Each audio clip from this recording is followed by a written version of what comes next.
은혜와 사랑이 풍성하신 하나님, 오늘도 주님 베푸신 주일의 은총에 감사드립니다.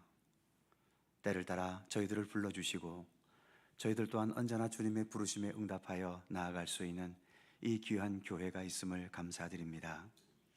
주님께서 언제나 우리 가운데 함께 하셔서 이 교회를 통하여 예배하고 말씀을 나누고 또 성도들 간의 아름다운 사랑의 교제를 통하여 이 교회 안에 참된 하나님의 나라가 이루어지게 하시고 우리 모두가 하나님의 말씀과 뜻 앞에 겸허히 순종하고 무릎을 꿇고 주님의 뜻을 더 온전히 행하는 참된 믿음의 백성으로 날마다 온전히 자라갈 수 있도록 함께해 주시옵소서. 오늘 이 시간도 주 앞에 드리는 주일 오후 찬양 예배 가운데 친히 함께 하시고 홀로 영광 받아 주옵소서. 예수님의 이름으로 기도드립니다. 아멘. 찬송 한 곡도 하죠. 175장 함께 찬송하시고 전태순 권사님 기도해 주시겠습니다.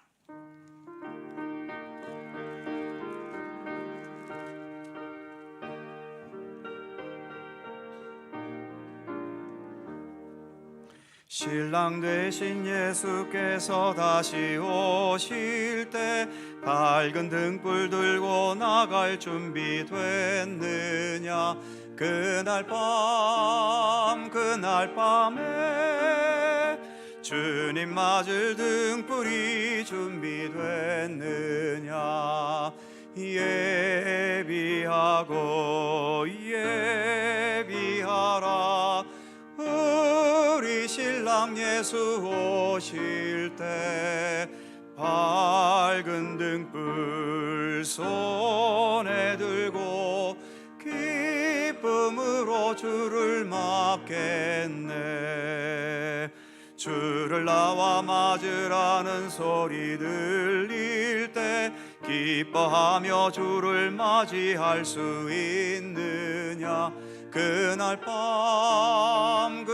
밤에 주님 맞을 등불이 준비됐느냐. 예비하라.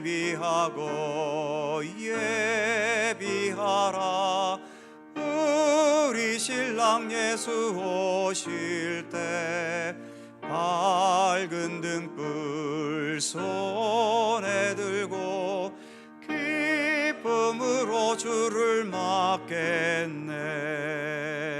항상 깨어 기도하며 거룩한 기름 준비하지 않고 주를 맞지 못하리. 그날 밤에 주님 맞을 등불이 준비됐느냐. 예비하라.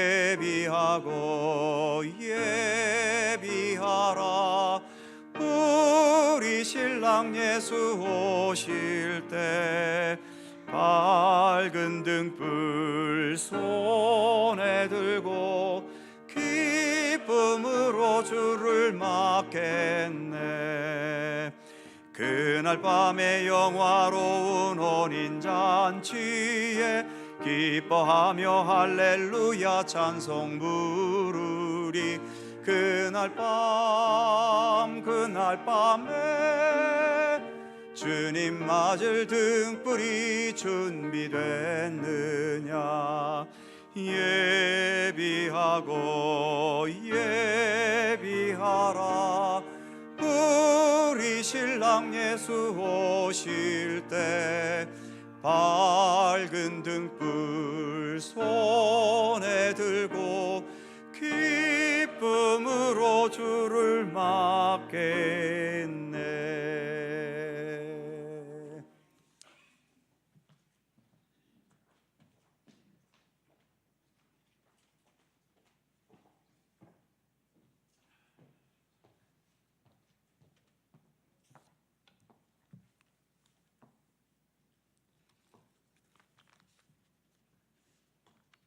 나를 구원하신 나의 창조주 하나님 아버지 감사합니다. 하나님을 알지도 못하고 사랑하지도 않았던 우리들을 위해 십자가를 지시고 자녀 삼으시고 있는 모습 그대로 사랑하시고 소중히 여겨주셔서 감사합니다. 주님, 지난 날들의 삶을 돌아보니 모든 것이 하나님의 은혜였음에도 불구하고 감사가 아닌 불평 불만으로 살아온 지난 날들을 회개하오니 용서하여 주옵시고, 어떤 고난과 역경에 처해 있을지라도 주님이 함께 하심에 두려워하지 않게 하시고 이 험난한 세상에서 잘 이겨내게 하옵소서. 주님, 우리가 사람에게 마음과 시선을 두고 두려워하는 인생이 아니라 하나님께 마음과 시선을 두며 기뻐하고 감사하는 인생이 되게 하옵소서. 우리의 입술에서 나오는 말이 주님의 사랑과 진리로 가득하게 하시고 우리의 행동이 주님의 영광을 나타내는 도구가 되게 하옵소서. 주님, 새해를 맞이하고 벌써 2월 셋째 주일을 맞이하였습니다. 올 한 해 모든 계획과 결정을 주님께 맡깁니다. 주님의 뜻 안에서 올바른 길로 나아가도록 인도하여 주옵소서. 여러 가지 어려움으로 이 자리에 함께하지 못한 성도들 함께하여 주시고, 만군의 여호와 치료의 하나님께서 아픈 성도들을 주님의 보혈의 피로 깨끗게 치료해 주실 줄 믿습니다. 속초 갈릴리 교회를 사랑하시는 주님, 우리들의 교회를 이곳에 세우시고 지금까지 인도해 주심에 감사드립니다. 주님의 사랑과 은혜가 넘치는 교회가 더욱 성장하고 주님의 뜻을 이루는 속초 갈릴리 교회가 되게 하옵소서. 말씀을 전하시는 목사님께 성령의 충만함을 더하여 주셔서 말씀을 통해 우리의 눈과 귀를 열어주사 주님의 영광을 바라보는 귀한 시간 되게 하옵소서. 모든 성도들이 주님의 말씀 안에서 신앙이 깊어지고 믿음이 성숙하여 주님과 더욱 가까이 동행하는 삶을 살게 하옵소서. 언제나 우리와 함께 하시는 예수님 이름으로 기도드립니다. 아멘.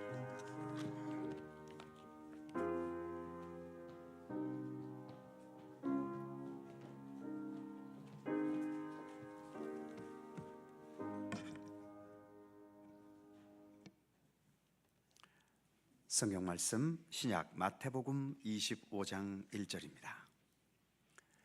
마태복음 25장 1절 신약 성경 43면입니다.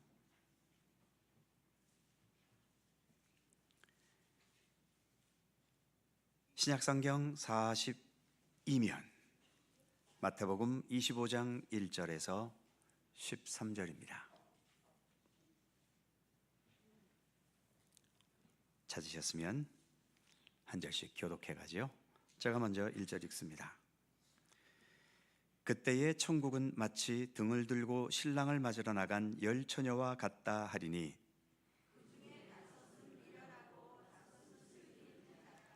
미련한 자들은 등을 가지되 기름을 가지지 아니하고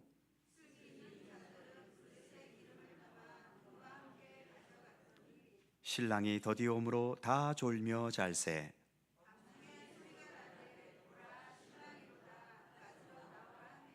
이에 그 처녀들이 다 일어나 등을 준비할세.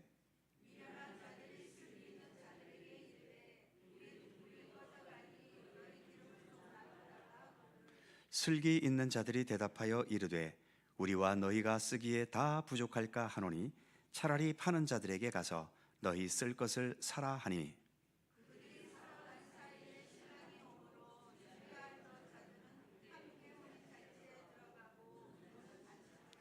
그 후에 남은 처녀들이 와서 이르되 주여 주여 우리에게 열어 주소서.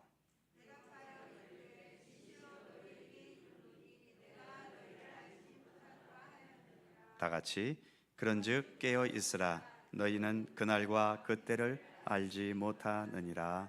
아멘. 마태복음 109번째 시간이고요. 이제 25장으로 넘어왔습니다. 지난 24장은 몇 차례 말씀드린 것처럼 마태복음에서의 요한계시록이다. 그래서 어떤 종말에 있을 것 같은 여러 가지 또 현상들을 예수님께서 말씀하셨지요. 이제 25장에 넘어와서 유인물 1번 보시면 예수님의 재림과 종말에 관한 세 가지 비유. 우리가 주기도문에서 아버지의 나라가 오게 하시며 아버지의 뜻이 하늘에서와 같이 땅에서도 이루어지게 하소서. 과연 이 기도는 언제 완성이 될까요? 당연히 주님 오시는 그날에 완성이 됩니다.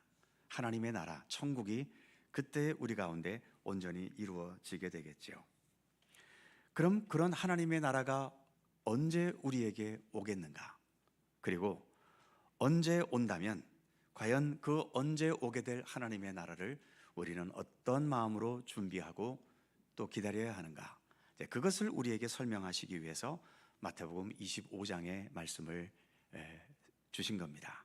이 마태복음 25장은 1번에 있는 것처럼 예수님의 재림과 종말에 대한 세 가지를 비유로 말씀하신 거지요. 그래서 천국은 마치 이와 같다라는 비유의 형식으로 주신 말씀입니다. 크게 세 가지의 비유가 있죠. 첫 번째가 오늘 본문인 열처녀의 비유. 우리가 찬송도 불렀고 이 비유에 대해서는 많은 분들이 또 잘 알고 계시기도 하고요. 두 번째가 14절부터 30절까지는 이것도 역시 유명한 비유이죠. 달란트 비유입니다. 5달란트, 2달란트, 1달란트 받은 종이 있었는데 주인이 돌아왔을 때 어떻게 되었다 그런 거죠. 그리고 마지막 세 번째 비유가 31절부터 46절까지 양과 염소의 비유입니다. 그래서 이 세 가지 비유를 통해 예수님은 재림과 종말에 대해서 우리에게 몇 가지를 설명해 주고 계시는 거죠. 자, 오늘 본문으로 돌아가서 2번에 보시면 천국은 열처녀와 같다. 그러니까 천국이 곧 열처녀다가 아니라 천국은 이 열처녀 비유의 이야기와도 같다는 거지요.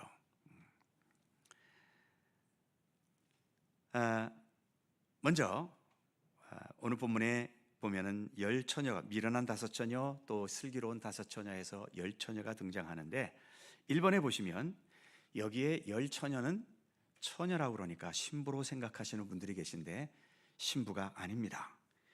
신랑은 혼자인데 신부가 10명이다.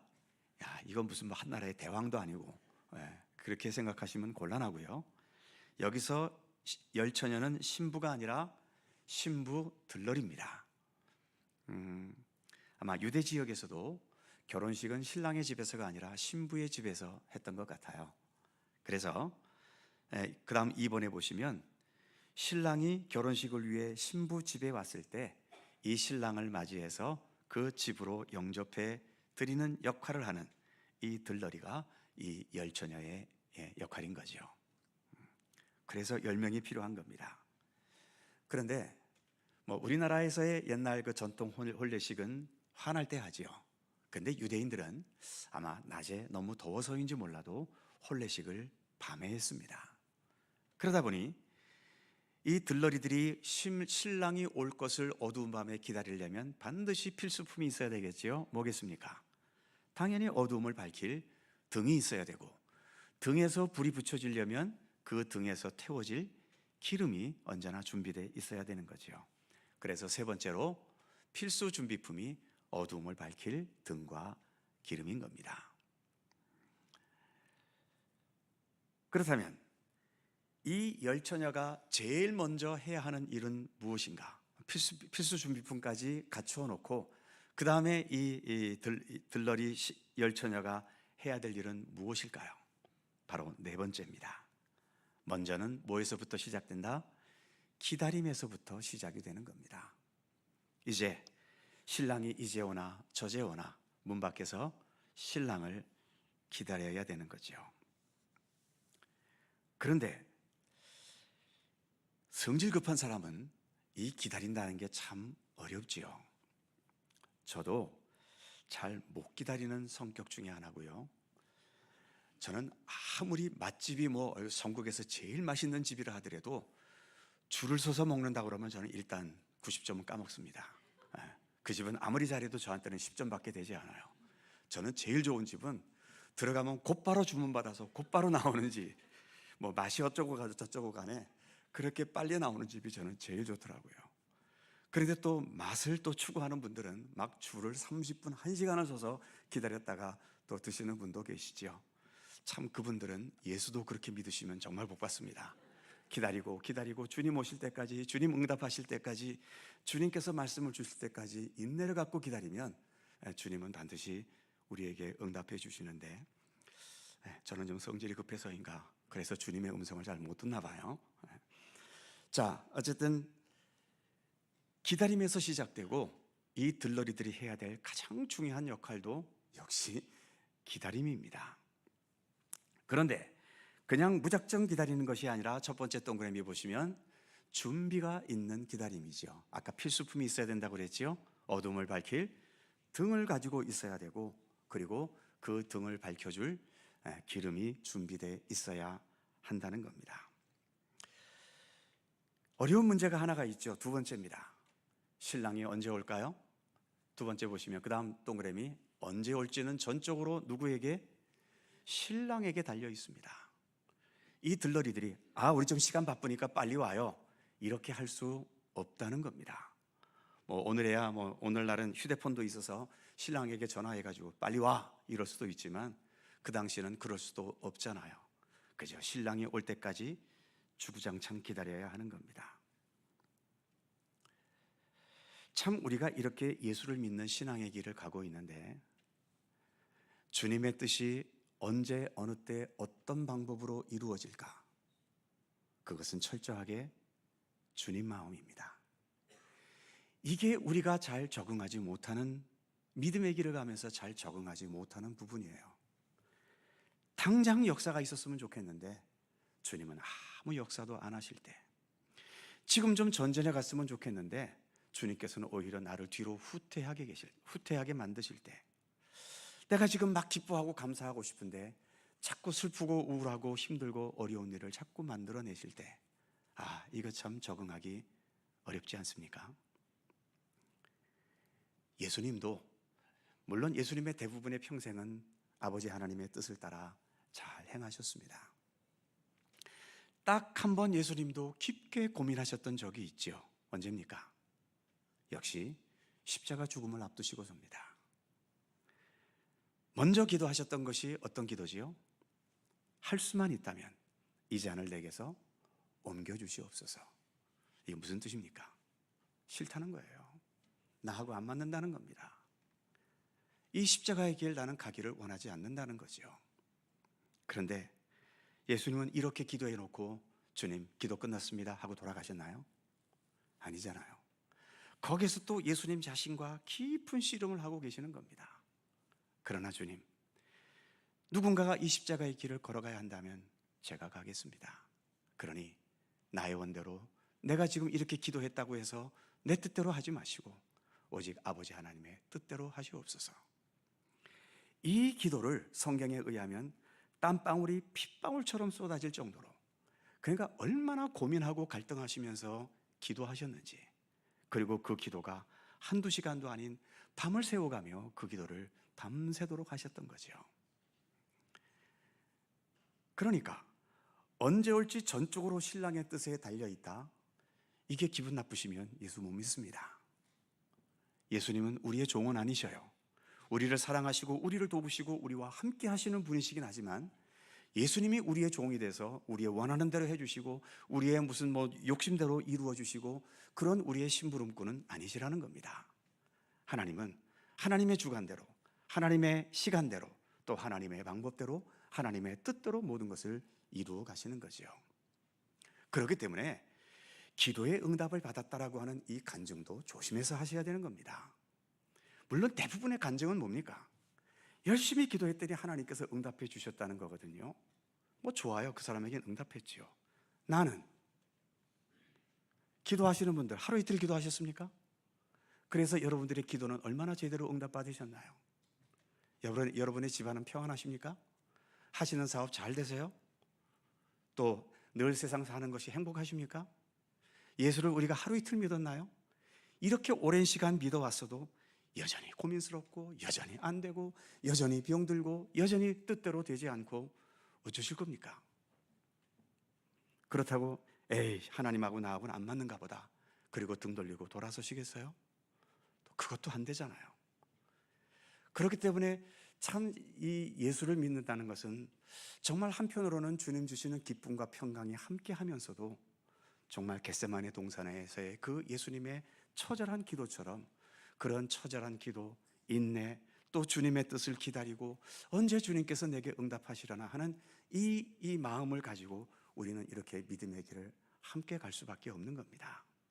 그래서 믿음의 길에는 한편으로 평안이 있고 한편으로는 불안이 있고 한편으로는 감사가 있고 한편으로는 또 이렇게밖에 안 되나 하는 불만과 원망이 있고, 그런 이 두 사이에서 그래도 어떻게 하든 우리는 감사를 택하려고 하고 믿음을 택하려고 하고 주님의 뜻을 택하려고 내 자신과 계속 싸워가는 것, 이게 어찌 보면 우리 평생 가야 할 믿음의 과제일 것입니다.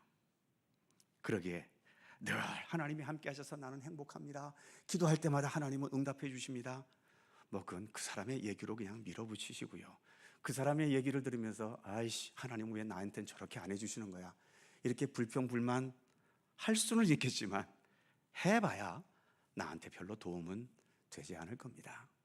혹시 막 불평해서 주님께서 내 불평을 들으시고 응답해 주신다면 불평할 만도 하겠지요. 하지만 아무리 불평해봐야 안 되는 건 안 되는 것이 대부분이고요, 기다려야 되는 것은 여전히 기다려야 되고요, 또 내 방법이 아니라 주님의 방법대로 되어져야 되는 것은 결국 주님의 방법을 택해야 문제가 풀어져 가는 것을 또 볼 수 있게 되는 거죠.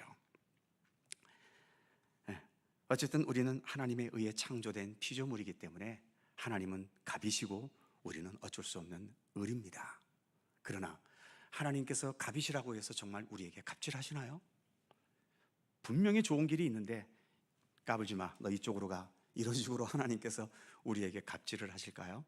아니에요. 이쪽으로 이끌어 가시는 이유는 내가 보기에는 이쪽이 좋지만 이쪽이 진짜 생명의 길이고 하나님의 뜻이기 때문에 그쪽으로 이끌어 가시는 거거든요.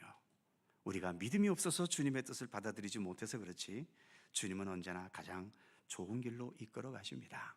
그래서 예수를 믿는다는 것은 내 소원과 내 뜻과 내 바라고 원하는 대로 이루어지는 것, 그것이 예수 믿는 건 아닙니다.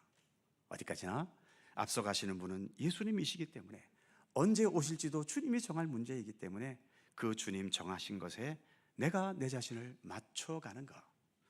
그래서 바울도 늘 고린도서에서 고백했던 것이 나는 날마다 내 자신을 쳐서 복종시킨다는 것도 그렇고, 나는 날마다 죽노라고 고백했던 그의 고백도 끊임없이 주님을 내 뜻대로가 아니라 내가 주님의 뜻에 맞춰가기 위해서 내 자신을 쳐서 복종시키고 날마다 내 자신을 죽이는 그런 경건의 노력을 기울여 가는 것 아니겠습니까? 그래서 언제 올지는 전적으로 신랑의 뜻에 달려있다. 참 어려운 과제이지만 우리가 믿음의 길을 가면서 반드시 극복하고 또 넘어가야 할 문제이기도 하지요. 그 다음 세 번째 동그라미, 그러나 분명 신랑은 분명히 온다는 믿음과 신뢰가 있어야 됩니다. 오늘 본문 마지막 절에서도 깨어있으라 너희가 그날과 그때는 알지 못하느니라. 내가 언제 죽을지 또 주님께서 언제 이 땅에 오실지 우리는 모릅니다. 모르지만 분명한 것은 나에게도 언젠가 내 인생의 마지막 날이 오게 될 것이고 주님께서 이 땅에 오시는 그날이 반드시 있을 거라는 거죠. 그 믿음 안에서 오늘을 살아가는 것, 그것이 우리가 가야 할 믿음의 길이고 또 본질인 겁니다. 그래서 천국은 신랑을 기다리고 있는 열 처녀와 같다. 그러니까 천국 가려면 어떻게 해라? 기다리라는 겁니다. 그냥 기다리는 것이 아니라 준비할 것을 준비하고 주님께서 말씀하시고 부탁하시고 우리에게 분부하신 것들을 우리가 하나하나 준비해 가면서 주님 오시기를 준비하는 것, 그게 천국을 향해 살아가는 우리들의 삶이 되어야 한다는 거죠. 과연 주님의 뜻대로 행한 사람과 그렇지 못한 사람을 또 주님께서 이 열 처녀를 다섯씩 나누어서 슬기로운 다섯 처녀와 미련한 다섯 처녀로 구분하셨지요. 3번입니다. 3번 보시면 슬기로운 다섯 처녀와 미련한 다섯 처녀, 2절에서 4절까지죠. 먼저 1번에 보시면 미련한 자들이 있습니다. 이들은 왜 미련했는가? 뭐만 준비했어요? 등만 준비했습니다. 물론 등반 준비하고 그 안에 등잔 안에 기름 넣는 거기에까지 기름이 없지는 않았겠지요. 그거 기름조차도 안 넣었다면 이거는 속된 표현으로 또라이들이고요. 그 기본적인 기름은 채웠을 겁니다. 그래도 미련한 거예요. 기본적인 준비를 했는데도 미련하다는 겁니다. 그럼 두 번째로 슬기로운 자들은 등과 함께 무엇도 있어요? 여분의 기름까지도 있다는 겁니다. 왜냐하면 신랑이 이 기름이 다 탈 동안 안에 올지, 그리고 신랑이 와도 결혼식이 끝날 때까지 이 등잔에 기름이 계속 남아 있을지 알 수 없기 때문에 이 결혼식이 파탄나지 않기 위해서, 이때는 파탄이 아니라 뭐라고 표현해야 되나요? 이 결혼식이 망가지지 않기 위해서 여분의 기름을 더 준비했다는 거죠. 등만 준비했다는 것은 내 생각입니다. 내 생각도 등을 준비하고 그 안에 한 병 들어갈 기름을 채워넣는 거기까지는 우리도 생각할 수 있어요. 그런데 예수를 믿는다는 것은 거기에서 여분의 기름이 더 있어야 되는 거죠. 아까 낮에도 우리가 실천하기 힘든 말씀 중에 하나인 네 원수가 오른뺨을 때리면 왼뺨을 돌려대라. 상대방이 내 오른뺨을 때렸을 때 나도 상대방이 오른뺨을 때리는 거는 이건 불의한 건 아니죠. 내가 당했으니까 당한 만큼 갚아야지. 성경에도 눈에는 눈, 이에는 이라고 그랬는데 얼마든지 그럴 수 있어요. 그것까지도 세상적으로는 그게 문제가 되진 않겠죠. 이것은 등과 그 등 안에 있는 기름까지만 준비한 겁니다. 하나 더 준비해야 된다는 거죠. 뭘 더 준비하라고요? 왼뺨까지도 돌려댈 수 있는 그런 마음과 의지도 준비하라는 겁니다. 이것이 준비가 될 때에 그때서야 우리는 슬기로운 길을 향해 나아가는 거예요. 그러니까 세상적으로 정확하고 일반적인 상식과 우리 가운데 있는 일반적인 것들에 있어서 완전한 거 좋습니다. 세상에서는 그것만으로도 똑똑하고 완벽하고 훌륭하고 좋은 사람일 수 있어요. 만일 예수님이 그 선에서 머무셨다면 우린 구원 못 받습니다. 예수님이 미쳤어요? 왜 우리 같은 자들을 위해 십자가에 죽으십니까? 무슨 죄가 있다고? 죄 있는 사람들도 십자가 안 지고 어디론가 이렇게 법을 피해서 도망 다니는데 아무 죄도 없는 예수님이 그 있지도 않은 죄를 덮어 쓰시면서 십자가에 죽을 일이 뭐가 있습니까? 주님께서 내가 이 땅에 오기는 하지만 나도 손해보지 않을 거야, 이런 마음을 가지셨으면 우리 가운데 어느 누구도 구원의 길을 갈 수 있는 사람은 없습니다. 우리가 이렇게 구원의 길을 가는 것은 주님께서도 이 땅의 모든 상식과 법과 모든 여러 가지 세상적인 것들에 완전하셨지만 거기에서 한 걸음 더 나아가셔서 다 내게로 와라. 수고하고 무거운 짐진 자 다 내게로 와라.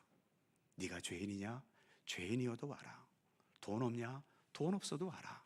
나는 너희를 다 품어 안을 것이다.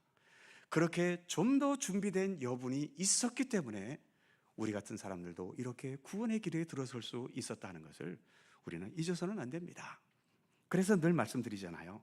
기독교 신앙은 뭘 깨닫는 신앙이다? 은혜를 깨닫는 신앙입니다.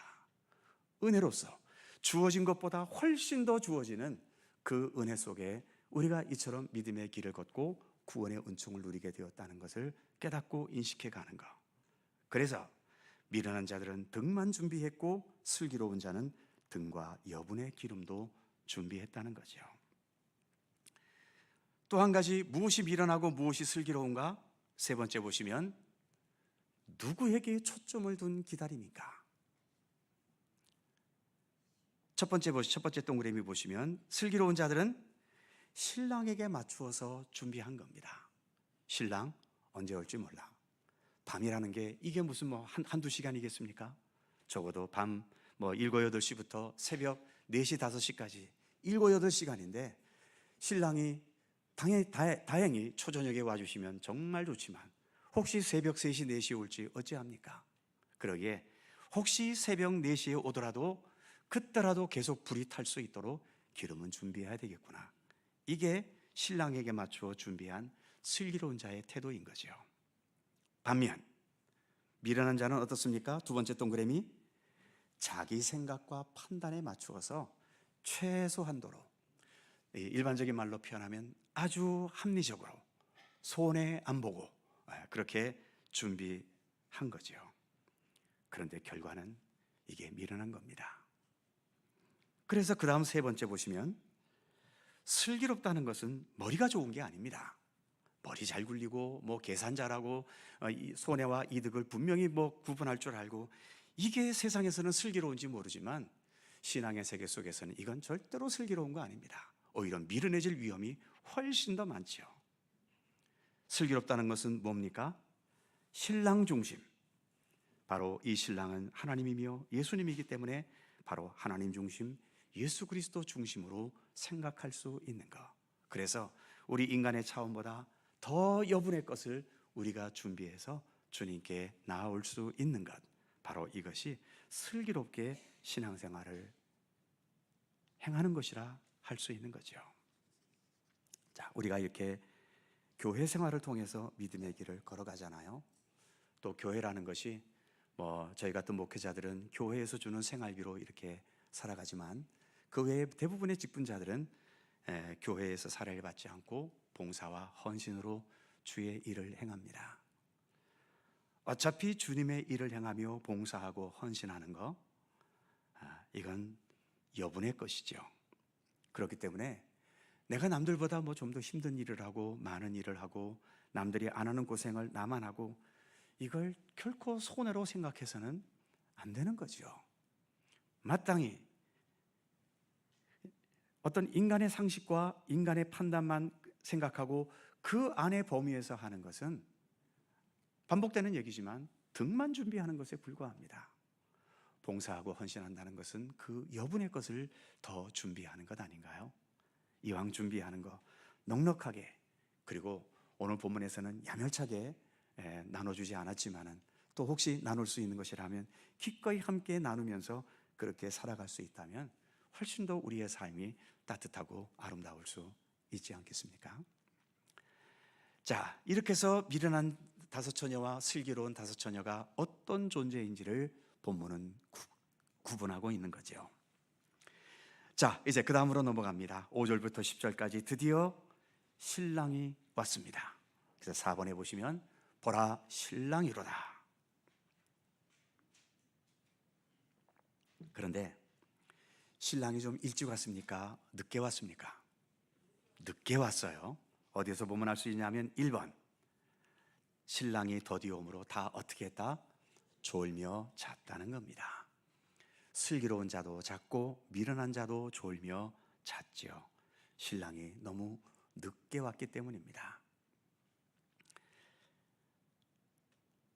어쨌든 들러리의 생각과 계산에 맞춰, 그 다음에 보시면 첫 번째 동그라미 보시면 들러리의 생각과 계산에 맞춰 오지는 않는다는 겁니다. 그러니까 믿음의 길을 가면서 하나님에 대해서 어떤 예측도 하지 마세요. 하나님은 우리의 예측에 안 맞게 오십니다. 좀 하나님도 예수님도 짓궂은 면이 있으셔서 우리가 예측해 놓고 요쪽쯤에 이런 역사를 하시고 요쪽쯤에 오실 거고 그렇게 예측해 놓으면 주님은 그거 싹 피해서 전혀 준비가 안 됐을 때에 그때 싹 오시는 겁니다. 그렇기 때문에 믿음의 길을 걸어가는 것은 하나님에 대해서 예측하는 것이 아니라 하나님에 대해서, 예수 그리스도에 대해서 말씀하시고 가르치신 것에 그냥 순종하는 거예요. 그냥 따라야 되는 겁니다. 이게 합리적으로 좋고 나쁘고 효율적으로 앞서고 뒤서고 이거 다 둘째 문제고요. 주님께서 말씀하셨으면 그 말씀하신 것에 계산하지 않고 일단은 거기에 최선을 다하는 것이 우리가 가져야 할 태도인 거죠. 자, 어쨌든 들러리의 생각과 계산에 맞춰 오지는 않습니다. 그러다 보면 우리도 육체를 지닌 인간들인데 한계에 도달하면 졸며 자게 되기도 하겠죠. 그래서 두 번째 보시면 졸며 잘 수밖에 없는 현실입니다. 쉬운 예로 사도 바울이 데살로니가전서 5장 15절에서 17절까지 세 가지를 말씀하셨죠. 첫 번째가 항상 기뻐하라, 두 번째가 쉬지 말고 기도하라, 세 번째가 범사에 감사하라. 이게 여러분들 가능하십니까? 딴 건 둘째치고 두 번째 쉬지 말고 기도하라, 그러니까 기도의 기준은 쉬지 말고 24시간 계속 기도해야 되는 거예요. 하나님 아버지 어쩌고 저쩌고 저쩌고. 어쨌든 기도의 기준이 그거 아닙니까? 근데 여러분 기도하면 얼마나 할 수 있으세요? 새벽 기도에 나와서 한 5분, 10분, 30분 기도하는 것도 힘들어하는 분들이 많고요. 어떤 분들은 식사 기도 30초 하는 것도 견디지 못하는 분들도 계셔요. 그러니 무엇인가 어떤 완전한 것에 도달하기까지는 우리의 어떤 육체의 한계가 있기 때문에 그 이상을 넘어서지 못하지요. 그러면 어쩔 수 없이 졸며 자는 거예요. 그래서 기도하다가 자게 되기도 하고, 항상 기뻐하라고 그랬는데 기쁨이 아니라 슬픔과 분노를 하기도 하고요. 범사에 감사하라고 그랬는데 있던 일은 이런 것은 너무 불만스럽고, 저런 것은 내 뜻대로 안 돼서 화가 나고, 저런 것은 또 뭐 손해를 받기 때문에 마음이 아프고, 그렇게 되지를 않는 겁니다. 그러니 그런 한계에 도달해서 졸며 잤을 때에 졸며 자는 모습을 우리가 뭐 그것까지 죄악이라고까지 말할 수는 없지만, 어쨌든 인간의 한계 앞에서 그렇게 쓰러지고 넘어지는 것이니까 뭐 그것을 또 너무 뭐 어떤 실패인 것처럼 또 죄인 것처럼 그렇게까지 심각하게 생각할 것은 뭐 없겠지요. 피곤하면 자야지요. 돈이 없으면 어쩔 수 없는 것이고요. 건강이 안 되면 건강한 사람처럼 어떻게 우리가 활동하겠습니까? 내가 배운 게 없어서 머리에 든 지식이 없는데 어떻게 모든 것을 다 알고 있는 똑똑한 사람과 같이 내가 똑똑하게 행동할 수 있겠습니까? 부족한 것은 부족한 거예요. 졸게 되면 졸아야 되고 또 자게 되면 자야 되는 겁니다. 저는 여태까지 목회를 하면서 예배 시간에 조는 분들에 대해서 한 번도 야단친 적이 없습니다. 여러분들이 지금 이 자리에 앉아 있는 것만으로도 여러분들은 최선을 다하고 있다는 것을 알고 있고, 얼마나 사는 게 피곤하면 또 이렇게 교회당까지 와서 주무시고 계시겠어요. 뭐 그 주무시는 것은 나의 한계이기 때문에, 제가 왜 이걸 잘하냐면 저도 예배 시간에 이렇게 목사이기 때문에 강대상에 올라와서 설교하는데 설교하면서 졸 수는 없잖아요. 그런데 여러분처럼 앉아 있으면 저도 웬만하면 좋습니다. 그러니까 뭐 좋은 분들에 대해서 제가 뭐라고 야단칠 수도 없지요. 좋을 수밖에 없습니다. 우리는 연약하니까요. 그러니까 연약함을 내가 이제 겪었을 때, 졸고 자게 되었을 때, 뭐 그것을 가지고 가슴 아파하기보다는 여기에서 그래도 좀 더 어떻게 더 깨어 있을 수는 없을까? 뭐 그런 생각은 우리가 좀 더 해야 되겠죠. 여기에서 한 걸음이라도 나아갈 수 있는 어떤 그런 것을 좀 고민하고 생각하는 자세는 필요하겠지요. 자, 본문에서도 졸며 자는 것에 대해서 어떤 비난도 어떤 책망도 없습니다. 중요한 것은 졸더라도 준비를 해놓고 조는 것과 준비가 없이 조는 것은 큰 차이가 있다는 것을 보여주고 있지 않습니까? 그래서 두 번째 보시면 신랑이로다 맞으러 나오라. 이제 드디어 신랑이 와서 맞으러 나오라고 명령하지요. 그때에 미련한 5 처녀, 준비가 되지 않았던 이 처녀들이 걱정합니다. 첫 번째 동그라미 뭘 걱정하죠? 우리의 등불이 꺼져가니. 즉 기름이 담겨있던 등잔이었기 때문에 등잔 안에 담겨진 기름이 거의 다 꺼져버릴 때쯤에 신랑이 온 거지요. 이 미련한 5 처녀들은 그래도 이게 다 뭐 없어지기 전에 신랑이 오겠지 해놓고 요거까지만 준비했는데 이게 거의 꺼져갈 때 신랑이 온 겁니다. 계산착오의 현실이 드러나게 되는 거죠. 그래서 두 번째 동그라미 보시면 이들이 어떻게 합니까? 기름을 준비한 슬기로운 5 처녀에게 너희들 기름이 좀 있네, 나 좀 나눠줘, 그랬던 거지요. 두 번째 동그라미 나눠달라. 그런데 유면에 있는 것처럼 세상에는 나눌 수 있는 게 있고 나눌 수 없는 게 있습니다. 돈 나눌 수 있어요. 뭐 어떤 물건 나눠 쓸 수 있죠. 그런데 생명을 나눌 수 있습니까? 내 사랑하는 사람이 지금 옆에서 죽어가요. 너무 안타까워. 그럼 내 수명 한 절반쯤 떼서 줄 수 있나요? 마음으로서는 주고 싶지만 줄 수가 없습니다. 줄 방법이 없어요. 우리가 이렇게 믿음의 길을 걸어가지만 믿음도 마찬가지입니다. 내가 지금 이만큼의 믿음이 있는데 저 사람은 요만큼 믿음밖에 없어. 그럼 내 믿음은 요만큼 딱 띄어서 나눠줄 수 있나요? 나눠줄 수 없습니다. 네 믿음은 네가 가지는 것이고 내 믿음은 내가 가지는 것이에요. 네 인생도 네가 사는 것이고 내 인생은 내가 사는 것이고요. 아무리 내가 부모이지만 부모가 자녀 인생을 대신 살아주나요? 조금이라도 대신 살아줄 수 있습니까? 없습니다. 부모가 할 수 있는 것은 잘 양육하고 키워주고 지원하고 뭐 그 정도까지는 할 수 있지만 자식의 행복을 부모가 대신해서 그들의 행복을 만들어줄 수 있는 것도 아니고요. 그래서 지금 여기에 슬기로운 다섯 처녀들이 우리가 보기에는 그 기름 좀 나눠주면 되지. 그런데 지금 이건 비유잖아요.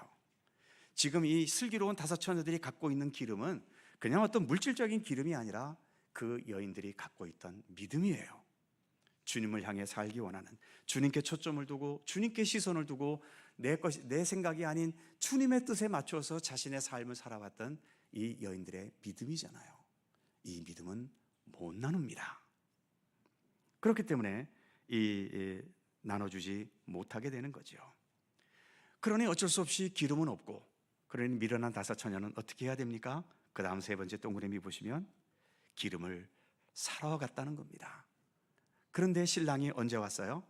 바로 사러 간 사이에 신랑이 왔다는 거죠. 아까도 말씀드렸죠.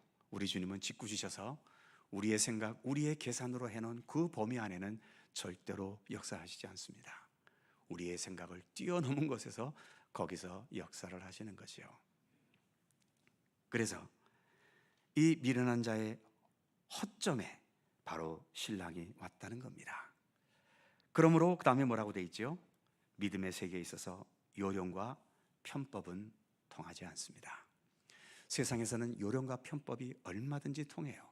머리만 좋으면, 상대방을 또 잠시 속일 수 있으면 요령과 편법은 통하는데, 주님을 향한 믿음의 길에 있어서까지 과연 이런 편법이 통하는가? 통하지 않습니다. 그러다가 마지막 네 번째 동그라미, 문이 어떻게 됩니까? 닫혔습니다. 더 이상 돌이키지 못하는 거죠. 여기까지 좋은데 그 다음 다섯 번째 보시면 그런즉 깨어있으라, 결론이지요. 이 신랑이 하는 말이 기가 막힙니다. 첫 번째 1번 보시면 뭐라고 말해요? 미련한 다섯 처녀에 대해서 내가 너희를 알지 못한다. 억울하잖아요. 그래도 들러리로서 밤늦게까지 기다렸고, 또 비록 꺼지긴 했지만 그래도 등까지 준비해서 이렇게 애를 써서 기다렸는데, 말이라도 수고했지만 이제 시간 늦어서 안 되겠다, 그냥 가라, 그동안 수고했어, 뭐 이렇게 말이라도 하면 좋은데 너무나 야멸차게 내가 너희를 알지 못하노라. 무슨 의미겠습니까? 처음부터 잘못 시작했다는 거죠.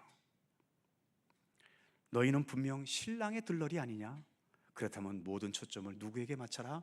신랑에게 맞춰야 되는데, 너희는 너희들 자신에게 너희 편의와 또 너희들의 효율과 너희들의 합리성과 이것을 앞세우면서 그렇게 행해버렸기 때문에 이미 처음부터 나와 초점이 맞지 않았다는 거죠. 그래서 야멸차게 들리지만 내가 너희를 알지 못한다. 예수님께서도 그런 말씀하신 것이 있잖아요. 나는 너희를 도무지 알지 못하노니 불법을 행한 자들아 내게서 물러가라 하시는 이 말씀이 마태복음 7장에 또 있지 않습니까? 바로 그것입니다. 그래서 결론적으로 첫 번째 동그라미 보시면 때와 시기는 무한정 주어지지 않습니다. 즉 준비할 수 있는 시간이 무한정 있지는 않다는 거죠. 그렇다면 가장 좋은 때와 시기는 언제일까요? 그것은 바로 지금입니다. 왜 지금인가요? 고린도후서 6장 2절인가요? 보라, 지금은 은혜 받을 만한 때요, 보라, 지금이 구원의 날이로다. 그래서 우리 기독교 신앙은 물론 주님 다시 오시는 그 먼 미래를 기대하며 살아가지만 어디까지나 우리의 삶의 초점은 바로 여기입니다. 지금 여기에서 내가 어떤 믿음의 길을 걸어갈 것이며 어떻게 주님과의 관계를 가지고 살 것이며 어떻게 주님의 말씀과 뜻 안에서 살아가야 할 것인가, 바로 오늘 여기에서 내가 살아가는 삶, 여기에 우리 기독교의 초점과 중심이 있다는 것을 기억해야 되는 거죠. 바로 지금이 주님 오심을 준비하고 참된 그리스도인으로 살아갈 수 있는 최고의 좋은 시기다라고 하는 겁니다. 자꾸 내일 좀 더 사업이 좀 더 잘 되면, 시간이 좀 더 나면, 형편이 좀 더 좋아지면 이러면서 자꾸 뒤로 미루지 마시고 바로 지금 여기서부터 시작해야 된다라고 하는 거죠. 그것을 또 다른 말로 2번에 보시면 그런즉 어떻게 해라? 깨어 있으라. 깨어 있는다는 것이 그겁니다. 깨어 있다는 것은 미래에 깨어 있는 걸 말합니까? 과거에 깨어 있던 것을 언급하는 겁니까? 깨어 있는 것은 지금 깨어 있어야 되는 것이요. 그래서 그런즉 깨어 있어라. 첫 번째 동그라미, 졸더라도 언제든 부르심에 응할 준비는 해 놓아야 한다. 졸더라도 기름은 준비하지 않은 겁니다. 기도를 준비하고 말씀을 준비하고 하나님의 뜻을 준비하고 주님의 뜻을 행하고자 하는 그 믿음의 의지를 언제나 내 안에 준비해 둬야 되는 거죠. 그리고 두 번째 동그라미, 아까 말씀드린 것처럼 미래로 미루지 말고 지금 여기에서 최선을 다하는 모습을 가져라. 이것이 오늘 열처녀 비유를 통해서 예수님께서 항상 깨어 있을 것을 교훈해 주시는 천국에 대한 중요한 메시지인 것입니다. 기도하겠습니다. 사랑의 하나님, 이제 마태복음 25장에 들어왔습니다.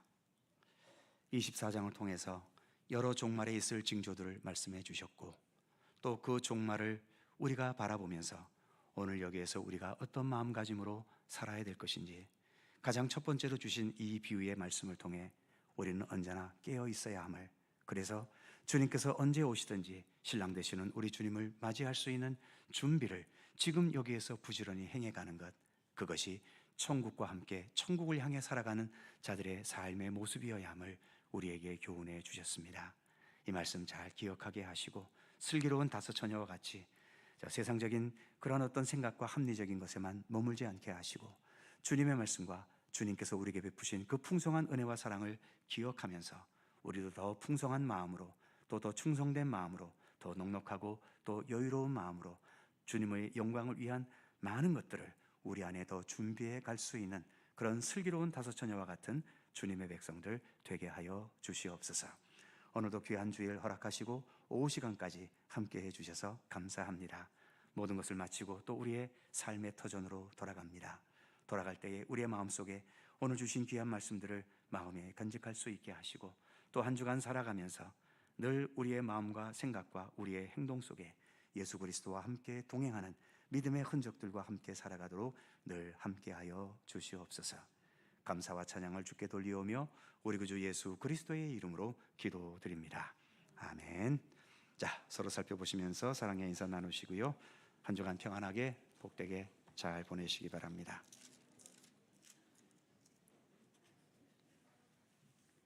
네, 자세한 교회 소식은 주보를 참조하시기 바랍니다. 178장 찬송하시고 예배를 마칩니다.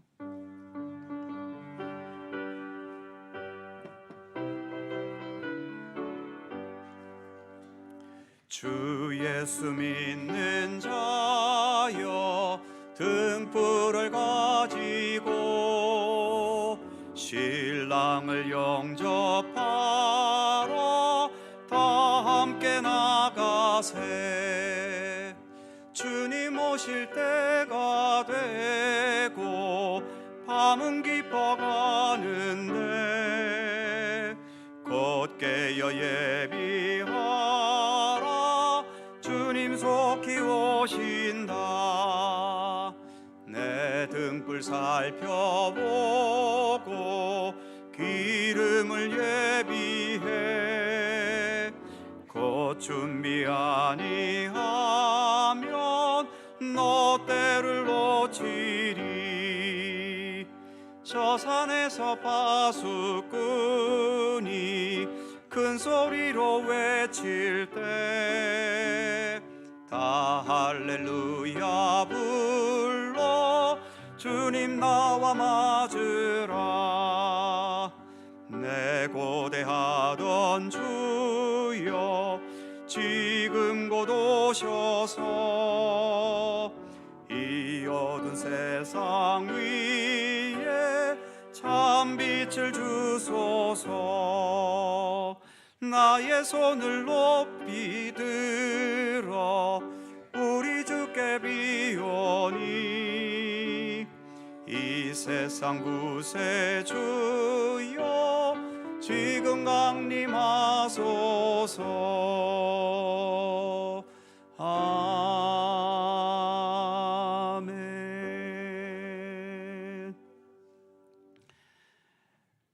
우리 구주 예수 그리스도의 은혜와 아버지 하나님의 넓고 크신 사랑하심과 성령님의 교통하심과 인도하심이 주님 오시는 그날, 우리가 그날을 기다리며 슬기로운 다섯 처녀와 같이 우리가 마땅히 준비해야 될 것, 또 주님께서 원하시고 기뻐하시는 아름다운 많은 것들을 우리의 삶을 통하여 잘 준비할 수 있고, 그래야 주님 오시는 날 기쁨으로 주님을 영접하기를 소원하고 사모하는 모든 주의 사랑하는 백성들 가운데 언제나 함께 하시기를 간절히 축원하옵나이다.